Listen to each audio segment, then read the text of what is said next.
Tank கட்டுறதுக்கு இடம் வேணும்னு கேட்டிருந்தாங்க. நம்ம தோப்பு பக்கத்துல இருக்கிற நிலத்தை கொடுக்கறதா அண்ணன் சொன்னாரு. ஆனா புவனேஸ்வரி தான் எப்பவுமே நீங்க தான் ஊருக்கு ஒரு நல்லதுனா செய்யணுமா, இந்த தடவை நாங்க செய்யக்கூடாதா அப்படின்னு கேட்டு அது இடம் கொடுக்குறேன்னு சொல்லிருச்சு. அவ குடுக்கறாளா? ஆமாமா. அதுவும் இல்லாம நம்ம குடும்பத்து மேல கேஸ் இருக்கான், அதனால நீங்க கொடுக்க வேணாம் அப்படின்னு சொல்லிட்டாங்க.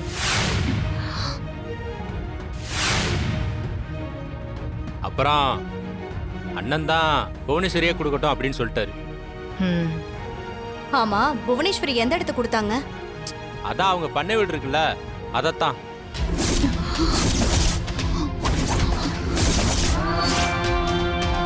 பண்ண வீட்டைய கொடுக்கறனாங்க? அட, பண்ணை வீட்டை போய் யாராவது கொடுப்பாங்களா? அந்த பண்ணை வீட்டுக்கு பின்னாடி ஒரு தோப்பு மாதிரி நிறைய மரங்கள்லாம் இருந்துச்சுல, அந்த இடத்த தான் கொடுக்குறாங்களாம்.